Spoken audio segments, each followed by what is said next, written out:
What's your kind of wine background, if you have any? Zero in comparison to you. Uh-huh. I get all of my information from my mother, who is an Irish woman who started drinking wine very late in life. So like Chianti, Sangioveses with dinner was my go-to. I was always allowed to get like a little finger dip and drink that until I was 18. Then I was allowed to have a glass with her. Drinking white wine was trying to be a bonding thing with my grandma. It's not for me. I can't do it. But yeah, and then not only is it delicious, but it's like the number one way I bond with my mom. So you can't do white wine? I just don't I can respect a really good white wine. Yeah. But I'll never order it or want to try it. Why is that? I don't know. It's just, to me, there's no flavor. Because like the red wine, like obviously I'm going to get a little bit of a hangover if I drink too much of it, but it's in my head worth it more.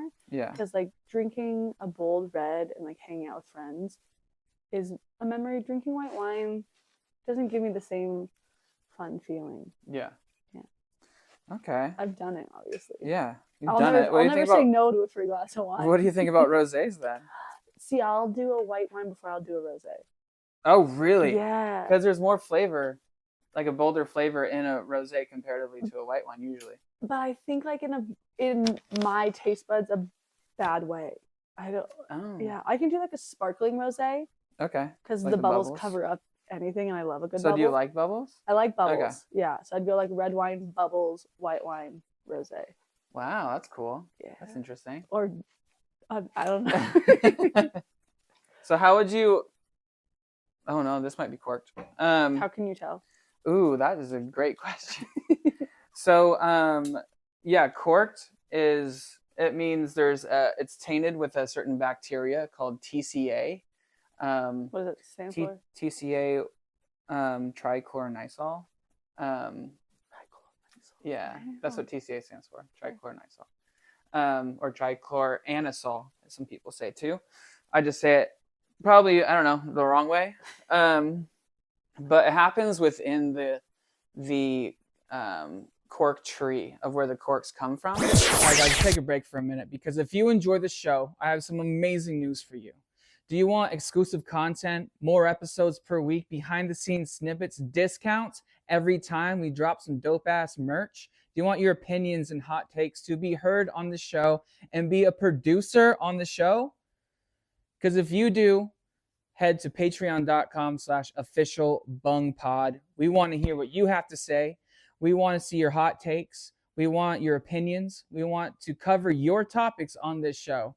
Just be a part of the Bung Pod Jabroni gang. Head to patreon.com/officialbungpod. Now let's get back to it. So in France, there's forests of protected cork trees that they get all the corks from. So this one is a natural cork. You can tell by the feel, it's kind of spongy. It has like little holes in it, imperfections, versus a composite cork. Yeah. Those are a lot softer. Versus a composite cork, which a lot of people in the wine industry nowadays use DM corks, and those are cork particles that are broken up, and they're actually, they go through this whole process of getting rid of all the bacteria, and they put together the cork at the end. And that you can have some with glue or beeswax to keep it back together. To put it back together. Yeah. And so make sure it's 100 DM guarantees 100% no TCA. And when your wine is corked, it smells like wet cardboard or sometimes like a dank basement, you know? Like not the good dank, you know? Not the good dank. Not the good dank that we all love. But, you know, a bad sort of dank, you know? How much cost difference are there between the natural and the putting it back together one? DM corks are a little bit more expensive, but they have different tiers of corks. Like they have like, they have DM 10s, DM 5s. I think they have DM 2s, which basically are the oxygen transfer rate into the bottle. So if you want your wine to stay fresher longer, and you don't want the natural aging like a natural cork does, then you want to go with DM 10s because it keeps it fresh.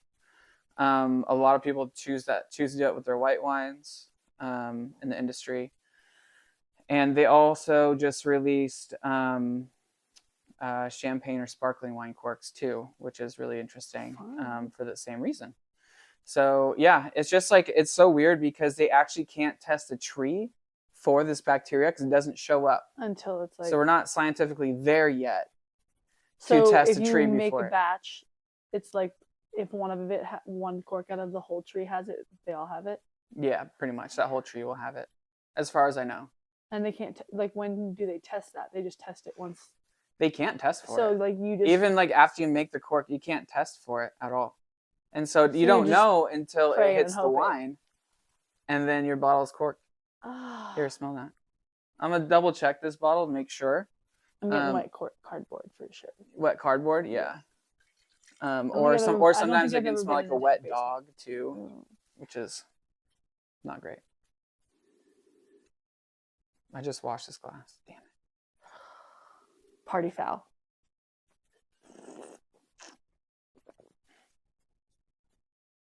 Yeah, it's there in the taste a little bit. And also what it'll do, it'll mute all the flavors of the wine. So you just focus on that part of it instead of all the, like, the flavors that they were purposely with. Yeah. Sometimes if it's like slightly corked, like this one's very subtle, but I know what a corked wine, a corked cork smells like, just because I've just opened a lot of bottles in my life in the industry. And so I can pick it up. I'm very sensitive to it. So if this one's slightly corked, it's still, I think, if it's drinkable. Aggressively corked. Mm-hmm. I can't even. But like, what do like the company do? They can't do anything, right? You can't do anything. I mean, some wineries, they invite you like, hey, if there's a corked bottle, send it back to us, and we'll send you a new one. Yeah, it's because then they're not doing it on purpose. They have no idea. Yeah, and then if you send it back to them, they'll send that same bottle with that same cork back to the cork manufacturer and get their money back. And so that's kind of what they do. At least part of their money back, not the whole batch of. And does it happen like in a specific amount of time, or like immediately it'll happen if the bacteria is there?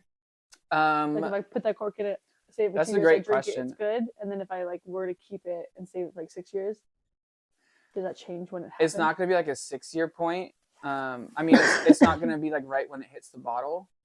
I think the wine has to come in contact with the cork for a certain amount of time, and then it'll, yeah. But this one's slightly corked. I mean, the flavors are muted in it. I don't really get a dank basement or like that, or like wet cardboard, wet dog taste in it at all, or smell. Yeah, I don't really. Just the flavors are muted, and that doesn't bother me that much. So if it's slightly corked, I'll be like, hey, how good is this to drink? If I don't mind it, like on the palate, then I'll be like, all right, I'll drink this wine, whatever. But I don't. Becky can power through anything. Becky can power through anything. That's right. But right now we are drinking 2 wines from Valdemar Estate. They're from Walla Walla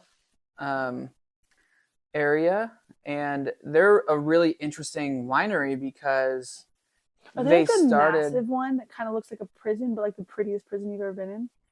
Like the steel doors. No. It's like concrete. Yeah. It's like big concrete. They have a balcony up top. Yeah. That overlooks the I think I've been here. Stuff. It's massive. It's huge. It's and beautiful. Inside it looks so nice. Yeah.